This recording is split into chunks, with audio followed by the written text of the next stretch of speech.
Myself, Dr. Vinothina from Department of Computer Science PG, Kristu Jayanti College, Autonomous, Bengaluru. In this discussion, we focus on how to split a decision tree for the classification problem with the Gini impurity measure, assuming a basic understanding of decision trees. As we know, the decision tree is one of the most widely used supervised learning algorithm. The goal of the algorithm is to create a model that predicts the value of a target variable by learning simple decision rules inferred from the data features. It makes decision by recursively splitting nodes into subnodes based on specific criteria. This process continues during training until the node becomes homogeneous or meet a stopping criterion. So, however, the recursive nature of the splitting can sometimes lead to overfitting. So, where the tree becomes too specific to the training data. So, hence, node splitting is a critical aspect of decision tree construction and must be performed with utmost care to balance accuracy and generalization. Node splitting is nothing but divides a node into a multiple subnodes to create a relatively pure nodes.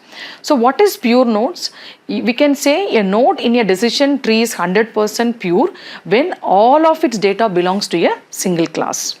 So, this is done by finding the best split for a node and can be done in multiple trees. So, the way of splitting a node can be broadly divided into two categories based on the type of target variable. If the target variable is a continuous, then reduction in variance method can be applied, or if the target variable is a categorical variable, then Gini impurity, information gain or chi-square method can be applied.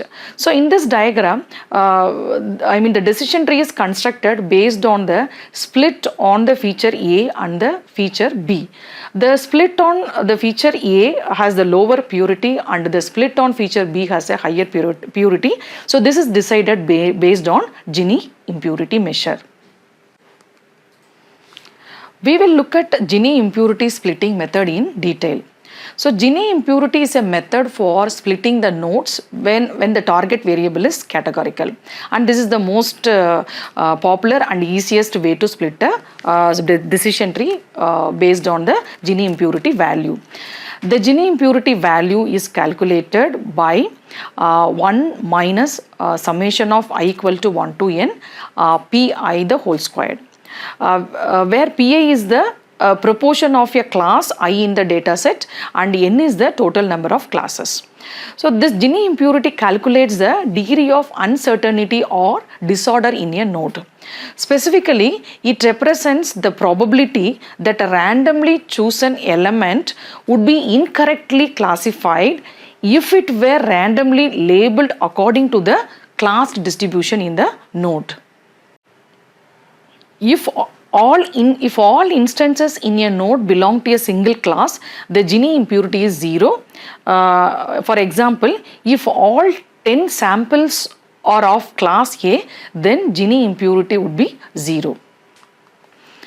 Now the steps to split a decision tree using Gini impurity. For each split, individually calculate the Gini impurity of each child node, then calculate the Gini impurity of each split as the weighted average Gini impurity of child nodes. Step 3 is select the split with the lowest value of Gini impurity and until you achieve homogeneous nodes, repeat the steps from 1 to 3. Let us see how to use Gini impurity in decision tree. Suppose we have a data set. With the two features: hours studied, attendance, and it is labeled as pass or fail. And if the target variable is here, it's a categorical variable, and we are trying to predict whether the student will pass or fail in an exam based on these two features: hours studied and attendance. Now, the first step is calculate the Gini impurity for the parent node. So, before splitting. So, the Gini impurity for the entire data set is calculated using the formula 1 minus summation of Pi the whole squared. Summation is from I equal to 1 to n, and Pi is the proportion of the each class whether pass or fail. In our data set, the classes are evenly distributed, that is 3 students passed and 3 students failed. So, the proportion of pass class is that is 3 by 6. 3 is the number of students in the pass class, and the 6 is the total number of students.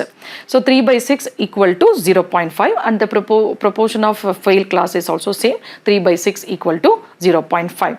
Now the Gini measure for the parent node is equal to 1 minus 0.5 the whole squared plus 0.5 the whole squared. So we will get the value 0.5.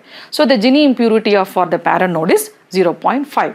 Now the step is to calculate the Gini impurity for each attribute slip. That is, we have to calculate the Gini impurity for the attribute hour studied and for the attribute attendance.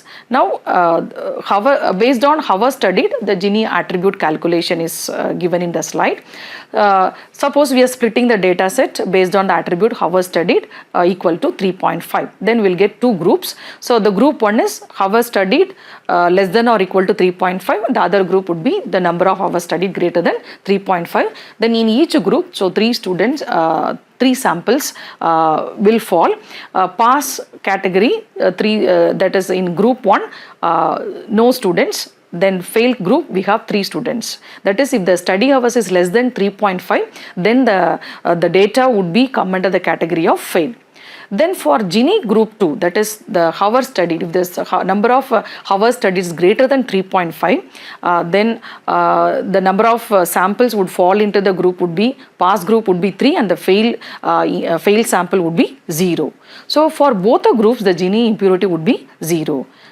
So next we calculate the weighted Gini impurity for the split based on the size of the each group. So that is equal to 3 by 6 into 0 plus 3 by 6 into 0 equal to 0, because for each group the Gini impurity would be 0. When we calculate the weighted Gini, it should be the number of instances in the group divided by total number of samples into Gini impurity. So we will get the value 0.